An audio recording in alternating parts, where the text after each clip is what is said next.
اللہ پر ارشاد فرمایا، یہ نبی کریم صلی اللہ علیہ وسلم مومنوں کے ان کی جانوں سے زیادہ مالک ہیں اور ان کی بیویاں ان کی مائیں ہیں، اور فرمایا اور مومنوں اور مہاجروں سے زیادہ اللہ تعالیٰ کی کتاب میں رشتہ دار ایک دوسرے سے زیادہ قریب ہیں، مگر یہ کہ تم اپنے دوستوں پر احسان کرو، یہ کتاب میں لکھا ہوا ہے۔ سبحان اللہ، دیکھو اللہ پاک نے کتنا پیارا ارشاد فرما دیا۔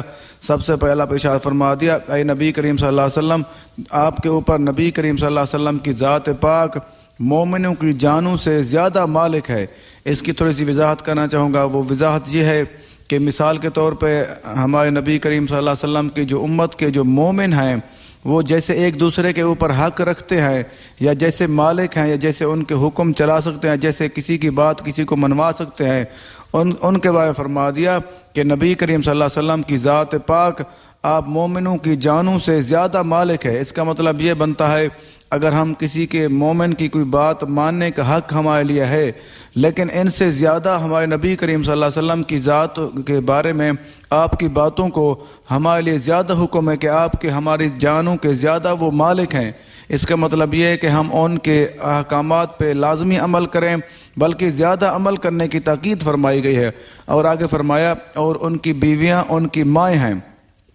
دیکھو ہمارے نبی کریم صلی اللہ علیہ وسلم کی جتنی بھی بیویاں ہیں ہماری وہ مائیں ہیں، ہماری روحانی مائیں ہیں، کیونکہ نہ وہ بیویاں جو رسول کی بیویاں ہیں، جو سرکار دو عالم صلی اللہ علیہ وسلم کی جتنی بھی بیویاں تھیں، آپ صلی اللہ علیہ وسلم کے دنیا سے پردہ فرمانے کے بعد وہ کسی سے نکاح نہیں کر سکتی، کیونکہ وہ مومنوں کی مائیں بن جاتی ہیں، اس لیے ماں کے ساتھ نکاح نہیں ہو سکتا۔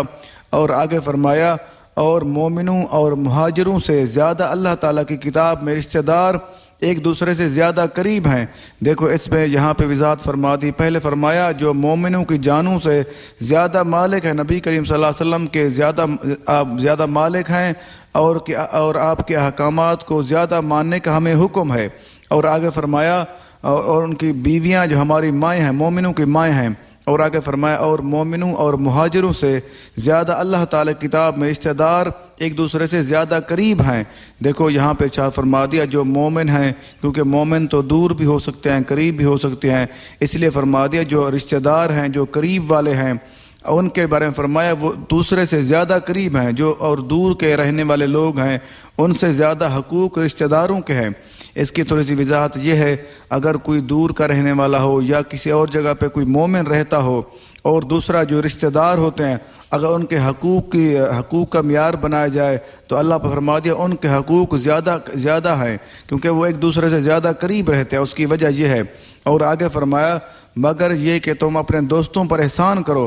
آگے فرما دیا جو اگر کسی انسان کا کسی بندے کا کوئی دوست ہے اس کے بارے میں فرما دیا کہ دوستوں کے ساتھ احسان کرو۔ دیکھو دوست کی ایک معیار بتا دیا، جو اگر کسی کا کوئی دوست ہوگا اس کا طریقہ، اس کا حق یہ ہے کہ اپنے دوست کے ساتھ احسان کرے۔